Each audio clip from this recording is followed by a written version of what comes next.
Hey, what's up? I'm Nick, and today I'm going to show you how to do some organic shapes and how to make that happen organically.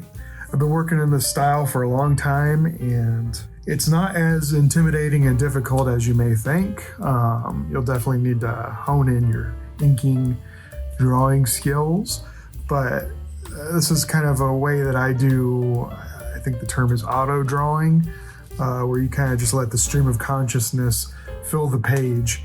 And yeah, I'm going to show you kind of step by step how I work through this, the tools I use. When you're experimenting, it doesn't really matter if you're using expensive stuff. In fact, it's probably better not to use. It's probably better not to use expensive stuff, okay? It's better not to use expensive stuff. Why am I whispering? But yeah, so I'll do like a quick tutorial, have a little fun. Yeah, I think being able to draw organic type shapes, and it's kind of like organic human, like guts, organs, blobs. I think I'm kind of an expert in drawing blobs. That's kind of what I do. It's my thing. Let me show you. Here's a little B-roll of my blob artwork to prove that I'm a master of blobs.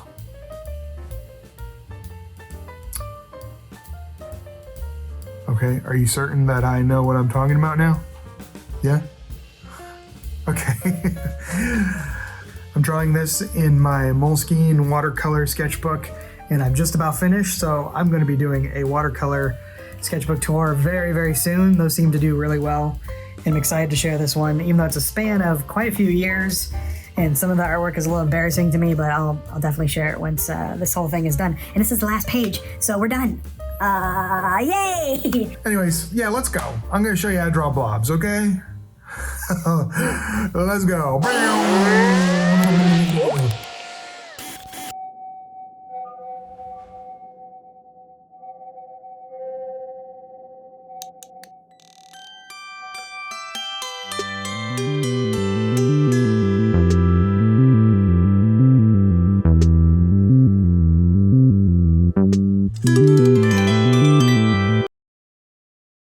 Alright, for this video I'm going to be using this Moleskine watercolor sketchbook. I mean, I'm sure you've heard of this, but Moleskine. They make really nice sketchbooks. They got the black leather on the outside, or it's probably faux leather, I'm not sure. But these sketchbooks are really nice. This one's got like a nice textured watercolor paper. And yeah, I'll be working on this. The last page is next, and that's what we'll be working on today. I use these bulldog clips. I got mine from Blick. They're these really heavy duty clips that are good for art. They've got like a wide surface, so they don't really damage your paper or anything like that. Highly recommend them. I use those to clamp down my sketchbook so it doesn't fly open or anything like that, because sometimes the pages don't, or they want to return back to a closed state. So I use those pretty often. For the drawing, or actually let's do the watercolor portion. On the one that I'm working on today, I'm using so I have two of these. I have like a normal, let's see, the brand is called Koi. It's Sakura, the same people who make Pigma Microns. It's the same brand. It's the Koi watercolor sets. Yeah, I have two sets of them. This one is kind of the design one, and it's got a lot of kind of sparkly ones that I don't use that much. This one's actually, my daughter really wanted some watercolors, so this one's actually her set, and I have like a normal set, and I'll show you real quick. And that's the reason these are so dirty, is because my kids got a hold of them. Well, this one's her, so of course she'll get a hold of it. But they got the paint all over it, and they did that to mine as well. That has more normal colors. they just went crazy. On the inside, it got really messy. I couldn't even tell like what the colors were on the inside. So I had to kind of water it down. And the cool thing about these is you can take the sponge out, and you can clean them. So if they look dirty, you can make them not dirty. Use some like dish soap or something like that and clean out the sponge and get some fresh sponges. And the sponge is there so you can clean your water brush. The set comes with a water brush. I have my own that I use that I like more. But yeah, I just, oh, I left it open. These Pentel water brushes, they come in like sets. I think you can get individual ones, but yeah, you just fill them up with water, squeeze them when you want a little bit more water, and it'll produce little water droplets, and you can drop that on the watercolor paper, kind of do some like fluid painting, and these are really cool. I like these a lot. They're fun for on the go. So are these sets, because they're really tiny. As you can see, this is the size of my hand. You can easily carry this. On the back, it's got a little thing that you can hold it like a palette on your hand so you don't drop it. So if you're doing like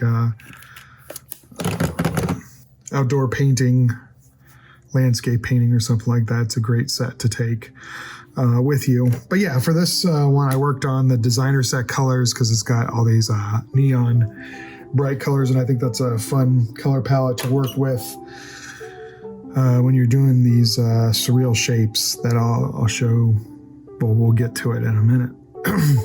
Yeah, see the sponges are a little bit cleaner in here. There's got a bunch of colors. I think they sell some that have like over 100 colors, and it's really not that expensive.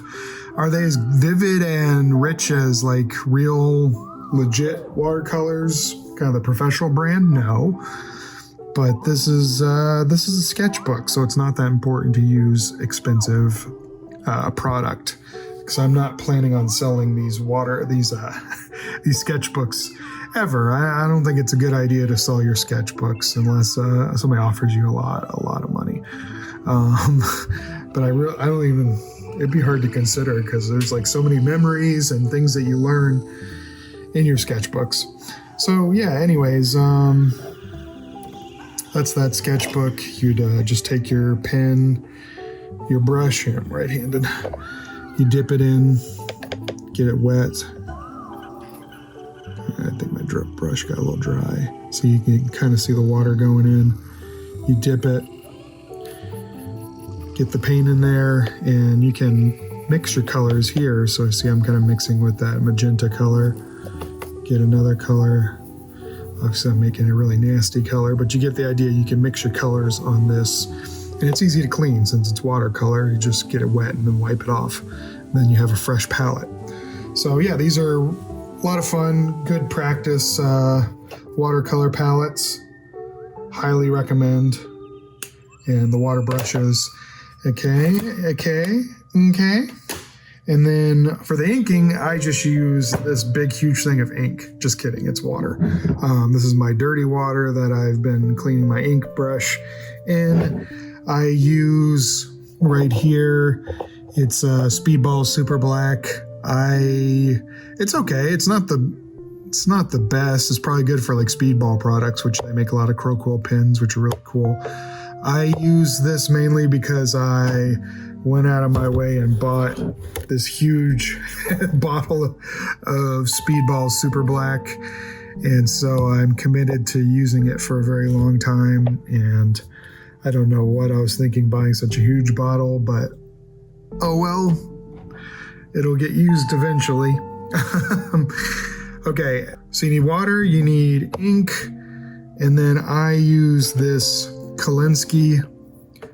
Raphael Kolinsky Sable brush, and I've had this for a while. I take good care of it.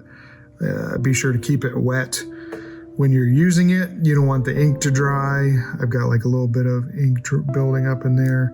It's not the best thing to do, but yeah, this brush is a little more on the expensive side, but you don't need it necessarily, because I generally do a lot of the cleanup with the Pigma Microns. That's these pens right here. Sakura, the same people who makes the watercolor product. This is a 03. I like the 03s and I like the 05s. I mainly use those. They even sell like brushes, but I have some brush pens that I prefer over the Pigma brush pen. But yeah, the Microns, everybody uses them. They're great. There's the Copic brand. Those work really well too, but they're expensive. And I lost some of them and I'm like, dang, I don't want to buy them again. So I use the Pigmas. You can't go wrong with them. They're archival ink. They don't bleed after they dry. Highly recommend these. And this is a great brush. I also have Winsor Newton Series 7. A lot of comic book artists use these. They're very, very expensive. I only use them when I'm doing something that's going to be a final product. I protect these with my life. So yeah, I'm not using that when I'm working on this sketch. They're very nice. It's an investment. I wouldn't get them unless you are like a professional. I don't think it's worth the cost because you can get by with other stuff. Oh, which speaking of other stuff, let me see if I have like another brand. I don't remember. This one's kind of dud, like the tips like messed up, but the silver red sable, I got some of these when I was in college for one of my design classes. And yeah, for some reason we were doing like traditional graphic design instead of using computers at the time. Kind of showing my age, but they did it so we could appreciate what technology has done for graphic design. It was interesting. It was an interesting class. But yeah, these silver red sables, I don't remember how much these cost. I think they were on the cheaper side, but yeah, if you want to do inking with a brush, highly recommend getting sable, red sable, or I think they're all red sable. You can't go wrong with them. So I use that. I use the Micron, and that's it. I will use them. To be honest, I'm recording this after I made the artwork. Oh, and then last but not least, I used some acrylic gouache to make the highlights. Honestly, they didn't turn out that white as I would normally like, but it is what it is. It works. I've been trying these acrylic gouaches out. Not sure how I feel about them. I kind of don't understand why a lot of these artists don't just use acrylic, because I kind of think acrylic's better. That's what I get for saying that. I prefer acrylic. Still testing these out.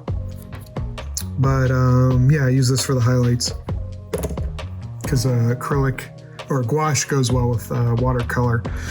They're both water-based and they play well together. And yeah, my desk is a mess. I acknowledge it. Sometimes that's how we do as artists, That's how we do, man. All right, let's get on to making the art. So I like to start these off with spontaneity. As you can see, I'm holding this brush in a very loose way, and I've loaded it with my paint.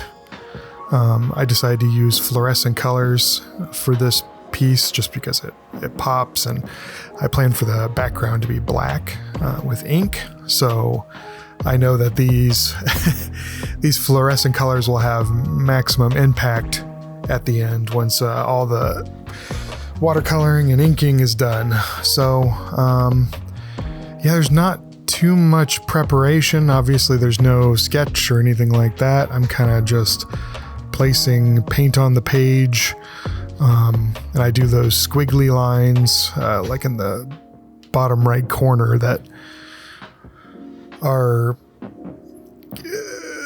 gonna turn into those blobby organic shapes that I talk about all the time.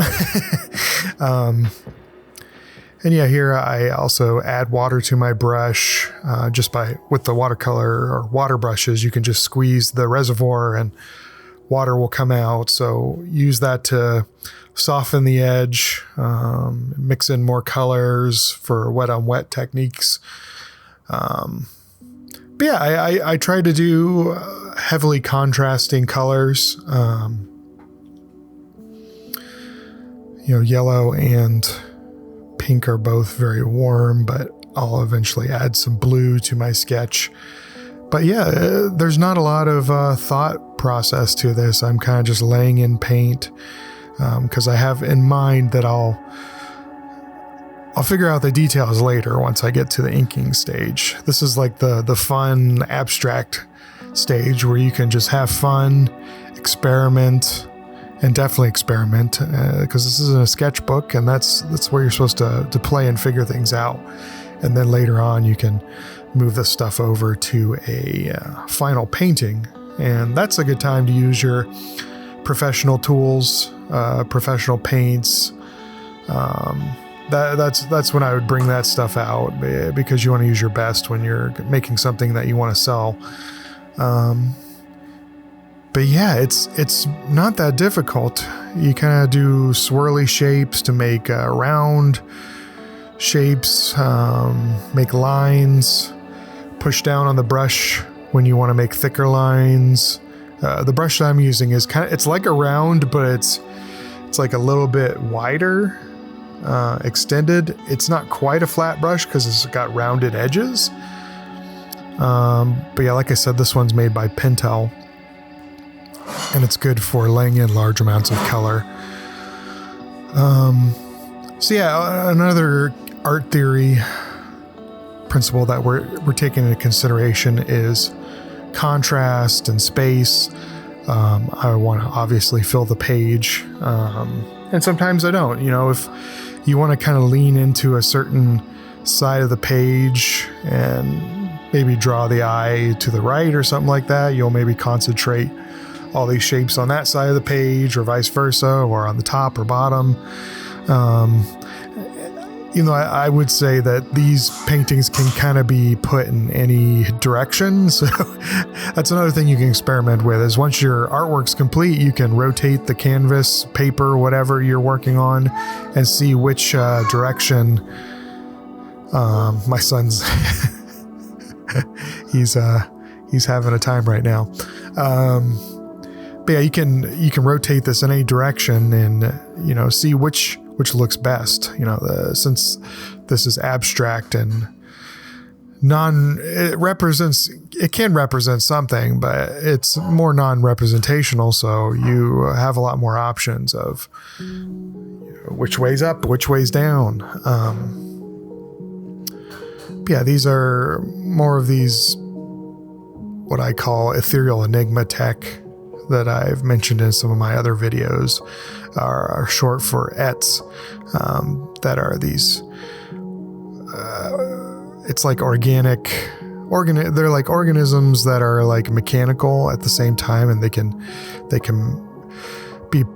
be processed or work as machines, or clothing, armor, weaponry. There's all sorts of stuff that they can act as. But yeah, see, I've added blue. When you're thinking about art theory, you want to have a little bit of, well, not a little bit, but you want some contrast. So I'm using colors that are very different, at very different hues.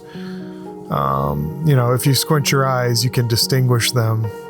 But if you use colors that are very close together, they can get a little muddy.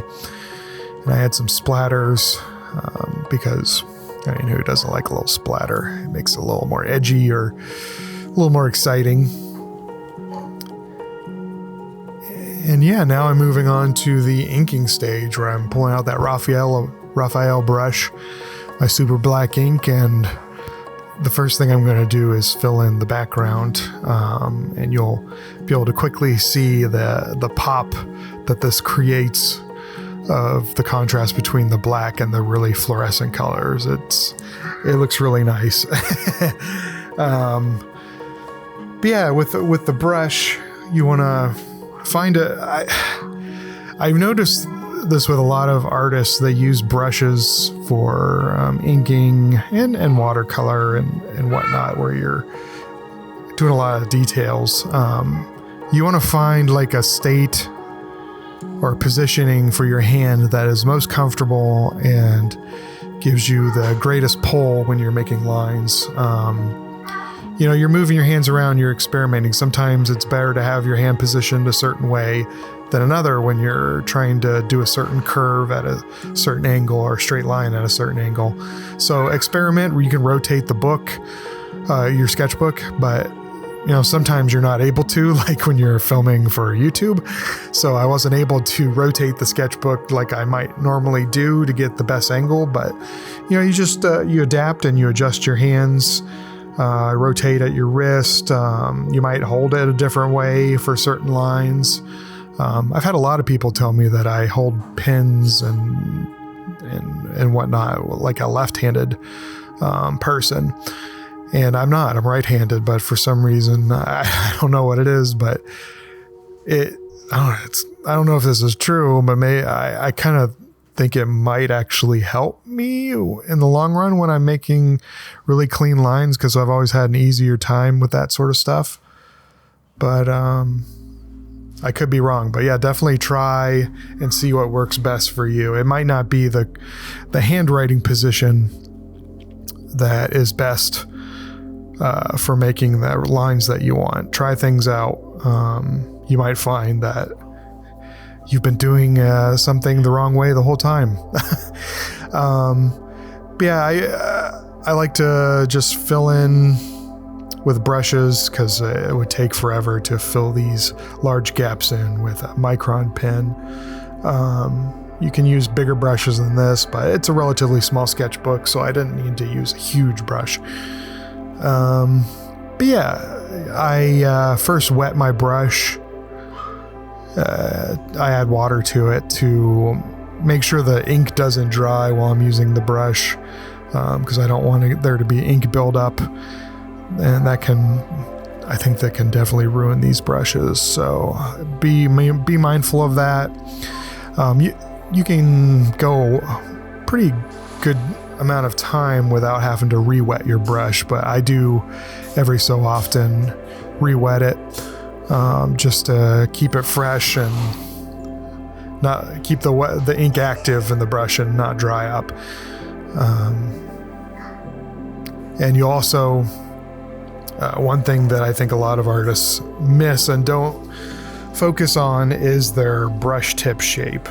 So when you dip or you mix your brush in paint or ink or watercolor or whatever it is, you're going to want to look at the tip of the brush and see, especially for application, if you're wanting to make a really tight line, you're going to want to shape that brush on, like, say, the edge. For this example, the inkwell, you want to shape that brush to be narrow. So you'll want to gently stroke the brush hairs onto the edge of your inkwell and get a really fine point. Otherwise, when you first put down that brush, it's going to be a really wide line and you're going to be frustrated. So brush control, brush preparation is actually really, really important. And I'd say that's a really good habit to get into, especially with acrylic and, well, anything you use a brush for. Start preparing your brushes. Do brush prep for every single stroke, so you are intentional. Otherwise, you're going to get really frustrated. And I do see a lot of artists struggling with that. They're just like, how do you get those really sharp lines? It's all about the preparation. And yeah, it can be a little tedious, but eventually you get so used to it that it becomes a really quick habit. And obviously, if you want to fill in a lot of paint, you don't care about the width of the paint, dip the brush in, don't wipe any of the excess ink off, and then you can fill in a large area. So you got a lot of different options. You can really enhance the amount of art or line making that you can do with a single brush just by brush preparation. Like a flat brush, you can get it really sharp, and then you can get really straight lines and thin lines too if you're really smart about it. Another thing that's really important is the direction that you pull the brush. You never want to push. So if you're at an angle, you never want to push the brush forward to make hairs like kind of bend underneath the brush. You want to always pull, go in the direction that the brush is leaning towards. So I have this, for example, this brush is leaning towards the right, towards my hand. You want to go that way. You don't want to be pushing this brush to the left when it's angled to the right. That makes a huge difference in the longevity of your brush. It'll help you keep them in good shape. Otherwise, you'll get very frustrated. But you can also have some ratty brushes that you can go in any direction you want, and that can be good for like dry brush techniques. And the last thing I want to talk about when using a brush for whatever medium is your pull. Learning how to pull the brush across the surface of a paper or canvas, whatever you're working on. It's really important to learn pull control, and the techniques that you can develop from learning how to pull your brush across the page is the classic tapered line, which is what is used in the comic book industry. And a tapered line is where you increase and decrease the width of the line as you're pulling the brush. So you would you could start off either thin to thick or thick to thin, kind of depending on what angle you're approaching something. If you're wanting to create kind of like a crosshatch, or actually that'd just be a hatch if it's just a single line. But say you go across and see, that's a tapered line right there. You would it creates this depth to your drawing, and it gives you the most control when you're able to master the tapered line, thick to thin. And that's one of the best ways to learn how to do that is you're flicking your wrist. So if you want to do like a thin line at the beginning, that's when you wouldn't flick your wrist. That's when you would you can flick it. You can flick your wrist into it to make thin lines, but you can also kind of just ease into the line. So you'll be moving your brush across the page, probably starting off the page and then slowly lowering your brush down. And that'll, as you're moving your hand, and it will create that line as you're dropping your hand. And then, you put more pressure on the round brush and it'll become a thicker line, and then you ease up on it and it'll become a thinner line again. And the same thing with starting thick. That one's easier because you can put your brush down immediately. And then as you're pushing down the brush, you also kind of ease up and do that flick of the wrist. You kind of flick the wrist and brush off the page, and you'll get that nice tapered line. And I'll probably do a demo where I actually show you that in action, but it's definitely something you want to learn how to do if you want to get serious about painting, especially really detailed work. You can be a painter that does not do details, but if you are really into that detailed look, it's really essential you learn how to have precise brush control and flick the wrist. Let's move on to the next stage. I'll speed this up here.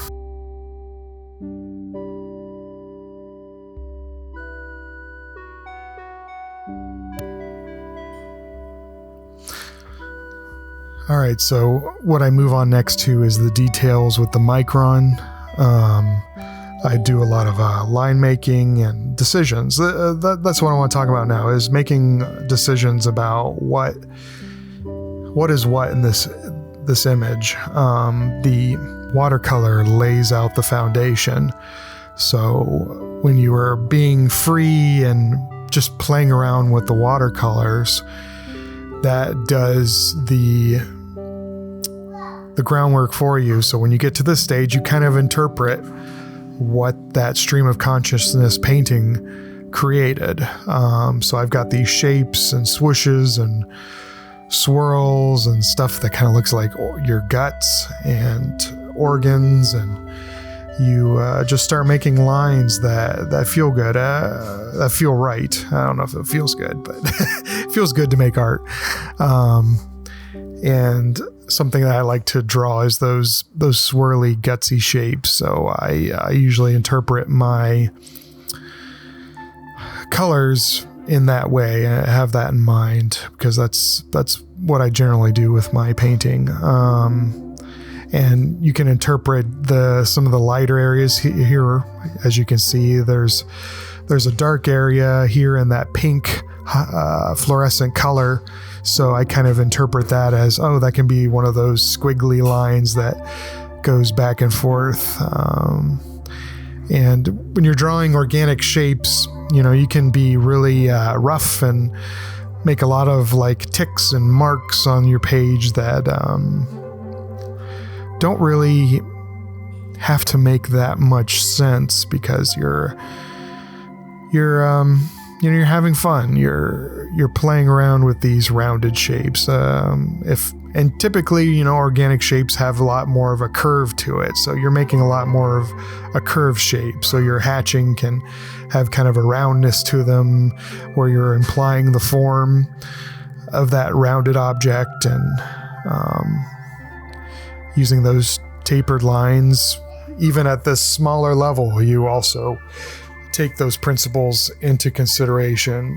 Just like the brush, you can flick your wrist to get a tapered line, or you can push down harder on these markers to get thicker lines from thick to thin. The same principle applies. And that's one of the nice things about art, is it's easy to use different mediums because you've learned a lot of the techniques with your hand, and it applies to all different types of mediums. That's why I like to mess around with acrylics, oils, gouache, watercolor, you name it, and it actually can apply to sculpting as well. So it's really key to getting used to hand control and flicking your wrist and pulling a line. But yeah, I'm just using the lighter and darker shades of color, or saturation. It's not shades, it's saturation. The lighter saturation versus the darker saturation to interpret what I'm drawing. It makes it a lot easier because I've already done like I said, the groundwork.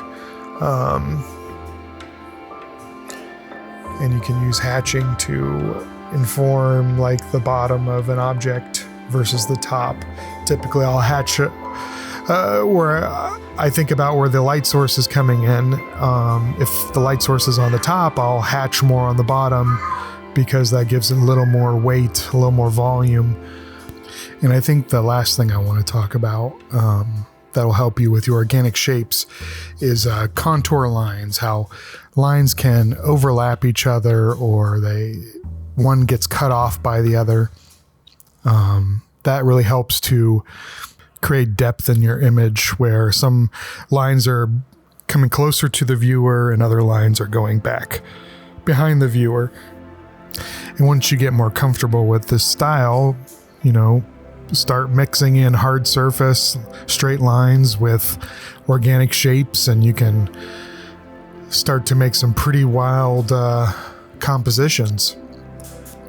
And you can interpret even like the splatters. I don't necessarily draw lines around all the splatters, but you can use those as like little circular blobs. So with that, I think I'm going to speed this up, and we'll move on to the next very quick section.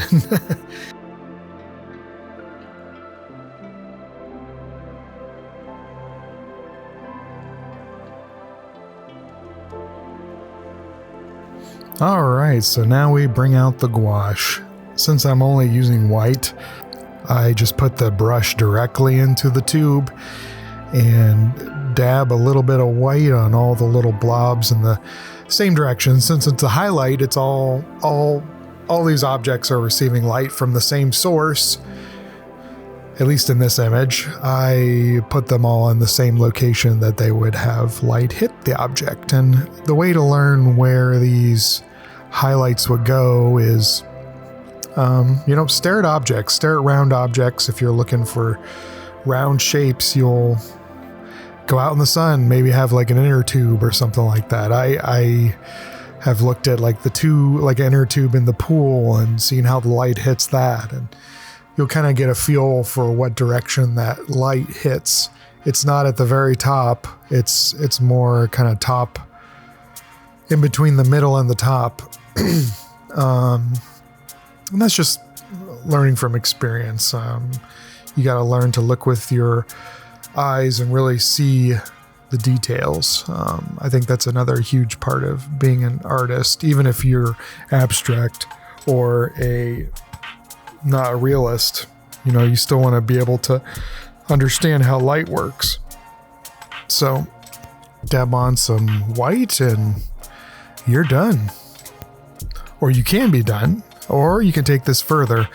I don't take it further because I feel like the richer color kind of plays as the shadow in this piece. But if you wanted to go in with, say, some darker colors and add some shading, you could absolutely do that.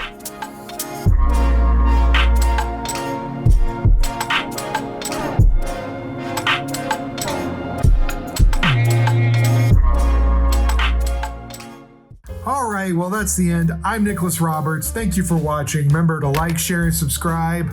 Hope you have a great day. You enjoyed this video, please leave a comment. It helps me out and the algaes. So, yeah, get out of here. Blessings on your day. Have a good one. Bye.